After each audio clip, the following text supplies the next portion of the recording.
World ocean day यानी कि 8 जून को मद्देनजर रखते हुए हमने सोचा कि क्यों नहीं ओशन पे भी एक वीडियो बनाया जाए। इस वीडियो में सबसे पहले हम डिस्कस करेंगे ओशन के निर्माण के बारे में, फिर ओशियन हमारे जीवन को कैसे प्रभावित करता है और लास्ट में फास्ट फैक्ट्स बताते हुए हम आपसे लेंगे अलविदा। नमस्कार, मेरा नाम है रितेश कुमार पांडे और आप देख रहे हैं एनिमेशन। तो आज की कहानी की शुरुआत होती है 4.5 बिलियन ईयर्स पहले, जब पूरे ब्रह्मांड में गैस, पत्थर, आइस इधर उधर बिखरे पड़े थे। ग्रेविटेशनल फोर्स की वजह से गैस, पत्थर, आइस के टुकड़े एक दूसरे से जुड़ने लगे, जिससे अर्थ का निर्माण आरंभ हुआ। लेकिन दिक्कत तो इस बात की थी कि जब भी कोई नया एस्ट्रॉयड इनिशियल अर्थ यानी कि स्मॉल अर्थ से टकराता था, तब तो काफी मात्रा में हीट उत्पन्न होते रहती थी। इस हीट की वजह से पूरा अर्थ एक लावा के गोले में बदल गया। जैसे जैसे समय बीतते गया, एस्ट्रॉयड अर्थ से टकराकर जुड़ते चले गए, जिससे अर्थ का साइज और टेम्परेचर दोनों ही बढ़ते चला गया। इन सारी घटनाओं के साथ साथ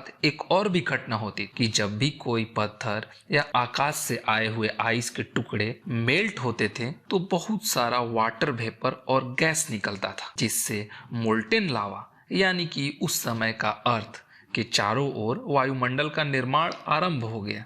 बीतते समय के साथ एक ऐसा भी समय आया जब एस्ट्रॉयड्स का अर्थ से टकराना कम हो गया और अर्थ धीरे धीरे ठंडी होने लगी। हेवी मेटल्स भारी होने की वजह से अर्थ के कोर की ओर चले गए और ऑक्साइड और सिलिकेट्स जो यूजुअली हल्के होते हैं, हल्के होने की वजह से ऊपर की सरफेस पे सॉलिडिफाई हो गए यानी कि जम गए, जिससे अर्थ के क्रस्ट का निर्माण हुआ। जब ठंडी होती हुई अर्थ का टेम्परेचर वाटर के कंडेंसेशन टेम्परेचर के नीचे पहुंचा तो एटमॉस्फेयर में मौजूद वाटर वेपर पानी की बूंदों में कन्वर्ट होना चालू कर दी, जिससे बहुत तेज बारिश होने लगी।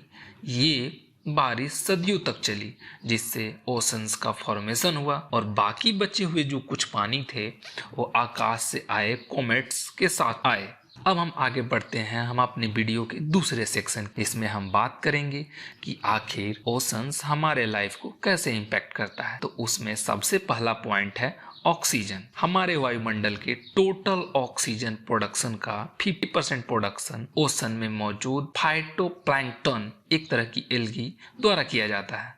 साथ ही साथ ये एल्गी 10 गीगाटन कार्बन को ओशन में ट्रांसफर करता है एक साल में। मेरे कहने का मतलब ये है कि अभी आपने जो लास्ट की 10 सांसें ली हैं, उनमें से 5 से 7 सांसों का ऑक्सीजन ओशन से ही आया है। अब दूसरे पॉइंट की अगर बात करें तो वो है क्लाइमेट रेगुलेशन। जैसा कि हम जानते हैं कि इक्वेटोरियल रीजन्स में सूरज की रोशनी बहुत ज़्यादा पड़ती है और पोलर रीजन्स में कम, जिसकी वजह से इक्वेटोरियल रीजन में सी वाटर का टेम्परेचर ज़्यादा होता है, जबकि पोलर रीजन में सी वाटर का टेम्परेचर कम होता है। तो इस टेम्परेचर डिफरेंस की वजह से गर्म जलधाराएं इक्वेटोरियल रीजन से पोलर रीजन्स की ओर जाती हैं और ठंडी जलधाराएं पोलर रीजन से इक्वेटोरियल रीजन्स की ओर आती हैं।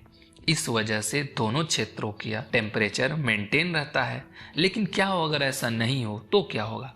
ऐसा अगर नहीं हो तो हमारे अर्थ पे कुछ जगह ऐसी हो जाएंगी जहाँ पे एक्सट्रीम वेदर्स होंगे, मतलब बहुत ज़्यादा ठंडी या बहुत ज़्यादा गर्मी। साथ ही साथ जिस मॉनसून का इंतजार हम पूरे समर करते हैं, उस मॉनसून को लाने में ओशन यानी कि साउथ इंडियन ओशन का बहुत बड़ा हाथ है। तो आप समझ सकते हैं कि ओशन हमारे लाइफ को कैसे इम्पेक्ट करता है। अगर तीसरे पॉइंट्स की ओर अगर हम बढ़ते हैं तो वो है फूड।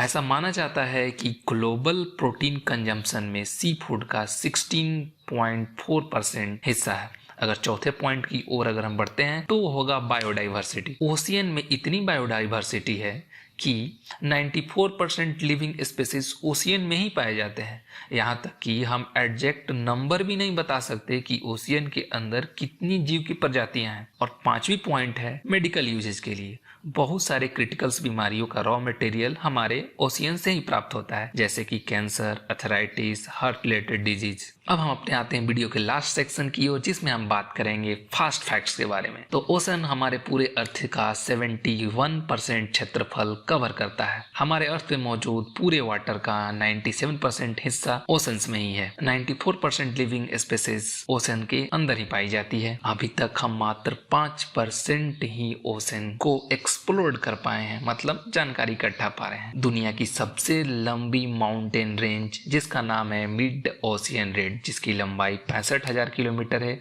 वो भी ओशन के नीचे ही है। ऐसा माना जाता है कि हम जितना मार्स के सरफेस के बारे में जानते हैं उससे कम हम इस माउंटेन सीरीज के बारे में जानते हैं। हम कहीं पर भी रहे, हमारा एक छोटा सा योगदान हमारे ओशंस को सेव करने में काम आ सकता है। अगर हम अपने इकोसिस्टम को सेव करें तो ओशियन भी सेव हुआ, क्योंकि हमारे यहाँ प्रकृति द्वारा बनाई गई हर एक चीजें एक दूसरे से इंटरकनेक्टेड है। तो आपसे गुजारिश है कि जितनी कम हो सके उतनी कम इलेक्ट्रिसिटी का कंजम्पशन कीजिए। प्लास्टिक्स बैग्स का इस्तेमाल कम कीजिए, जो रीयूजेबल है उनको ज्यादा प्रेफर कीजिए। हमें उम्मीद है कि आपको ये हमारा वीडियो बिल्कुल ही पसंद आया हो, तो कृपया करके अपनी पसंद को लाइक, शेयर और सब्सक्राइब करके जरूर जाहिर करें।